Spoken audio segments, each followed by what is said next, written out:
안 하셔도 되겠네요. 네. 네. 말씀을 들어보니까 참 무궁무진한 것 같아요. 이 기상 컨설팅이 필요한 분야가 어떤 것들이 있을까요? 일단 대표적으로 그 날씨하고 연관되어 있는 직종이 우리나라의 한 70% 정도 산업이 연관이 되어 있습니다. 이제 대표적인 게 아무래도 에너지 업종이 이제 가장 큰 업종이라고 볼 수 있고요. 먼저 에너지 업종이라고 하면 아무래도 이제 그 겨울철 난방이라든지 여름철 냉방과 관련된 업체들이라고 예를 들 수 있겠고요. 네.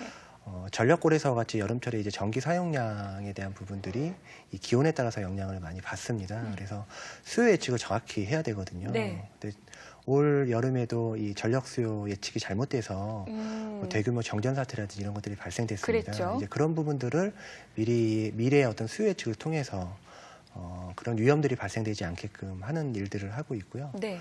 난방 같은 경우도 겨울철에 이제 난방 수요량을 정확히 예측을 해야 되는데 그 이유는 그 난방을 하기 위해서는 그 열을 내야 됩니다. 그렇죠. 그 열을 내는 부분들은 아무래도 이제 그 에너지, 그러니까 석유를 써야 되는 부분이기 때문에 그 수요량이 빗나가게 되면 비용이 막대하게 발생되거든요. 그래서 그런 부분들을 저희가 이제 분석을 해서 그 수요 예측을 해드리고 있고요. 네. 그리고 건설회사 같이 이렇게 야외에서 주로 활동이 이루어지는 업체의 경우는 비가 상당히 그 중요한 요소입니다. 그래서 이 강수 일수를 예측해 줌으로써 공기 일정이라든지 이 작업 관리하는 데 있어서 그 비용적인 부분들을 많이 줄여주는 것들을 하고 있고요. 네. 그리고 그 레저 업종 같은 경우는 아까 말씀드린 것처럼 대표적인 게 이제 스키, 겨울철에 이제 스키 시즌 같은 경우는 언제 오픈을 해야 되는지 그리고 중요하죠. 언제 폐장을 해야 되는지 이런 부분들이 기업의 어떤 매출하고 상당히 직결이 됩니다. 그래서 그런 부분들을 저희가 컨설팅을 해드리고 있고요. 올겨울은 한파가 있었잖아요. 네. 그걸 미리 예측을 해서 드렸나요? 그렇게? 네, 그 지구 온난화라고 해서 겨울철이 많이 따뜻해질 것이라는 예상들이 많았었잖아요. 네. 근데 작년부터 아마 엄청나게 겨울이 추워지고 맞아요. 이렇게 또 한파가 시작이 됐는데 그러한 부분들이 어떻게 보면 지구 온난화의 영향입니다. 네. 좀 더 기술적으로 말씀을 드리면 그 북극에서 내려오는 이 한기를 막아지는 기류가 이 제트 기류라는 그 기류가 있습니다. 네, 네. 그 기류가 이제 지구 온난화로 인해서 약해지면서 한기가 이렇게 많이 내려오게 됐거든요. 그렇군요. 그래서 이제 겨울철이 많이 추워졌는데 이러한 부분들은 저희도 예측하기가 쉽지 않았습니다. 네. 과거에 이런 기상 예측이라는 것은 과거의 통계값을 기준으로 여러 가지 패턴들을 보는데 그러한 패턴하고 전혀 상관이 없는 새로운 맞지 패턴이거든요. 않아서. 네. 그래서 저희가 작년에도 좀 많이 어려웠는데 올해는 그래도 작년에 경험이 있기 때문에 작년보다는 좀 더 예측하는데 그렇게 많이 어렵지는 네. 않았었던 것 같습니다. 그래서 올해는 외투 생산량을 조금 더 늘려야겠다는 그런 데이터가 나온 겁니까? 네, 올해는 아무래도 겨울철에 파카류를 많이 생산하시고 네. 그리고 겨울철 시즌도 이제 예전 같았으면 지금 이제 봄철 의류가 이제 한참 나와야 되는 부분인데 아직까지도 너무 춥다 보니까 네.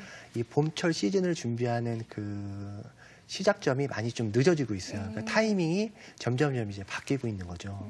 네. 기업의 입장에서는 굉장히 중요한 포인트이겠어요. 네. 그래서 기업의 이익과 상관이 네. 되는 거니까요. 네. 기상 컨설턴트라는 게 시작이 얼마 되지 않았죠. 네. 그래서 전문 인력이 많지 않을 것 같은데 어떤가요? 네, 그렇습니다. 이 기상 컨설팅이 시작된 지 한 10년 정도 됐는데요. 네. 실질적으로 이렇게 기후변화가 심해진 건 불과 한 4, 5년 전입니다. 그래서 기업들이 기존에 했던 여러 가지 분석들의 이제 날씨라는 부분들을 추가하면서 이제 기상 컨설팅에 대한 수요가 증가하게 됐고요.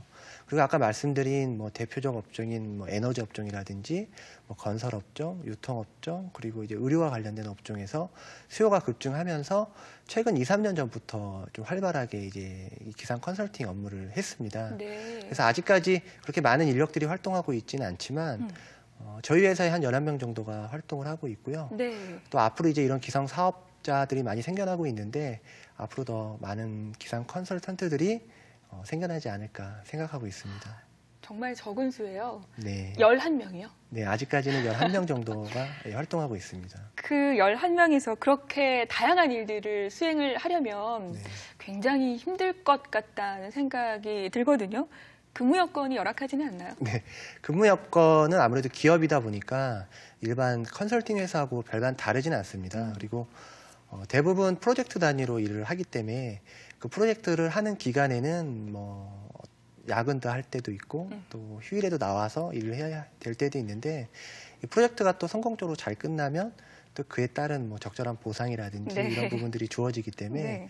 만족도는 상당히 높은 그 근무 여건이라고 볼 수 있겠습니다.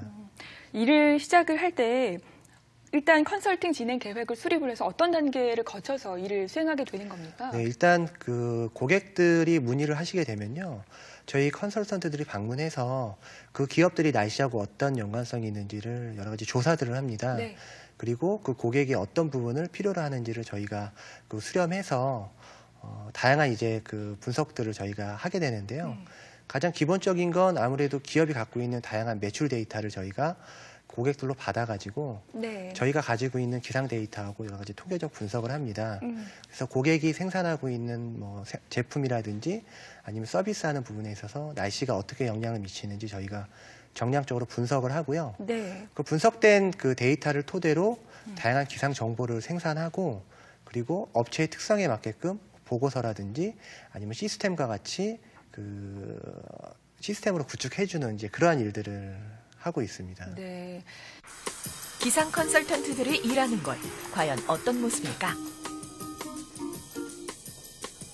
기상청에서 제공하는 날씨 정보도 많지만 이곳에선 따로 예보센터를 운영한다. 각 기업별 맞춤형 날씨 분석이 필요하기 때문이다. 기업이 날씨 때문에 매출이나 운영에 손해가 나는 일이 없도록 철저히 도와주는 것이 기상 컨설턴트의 역할.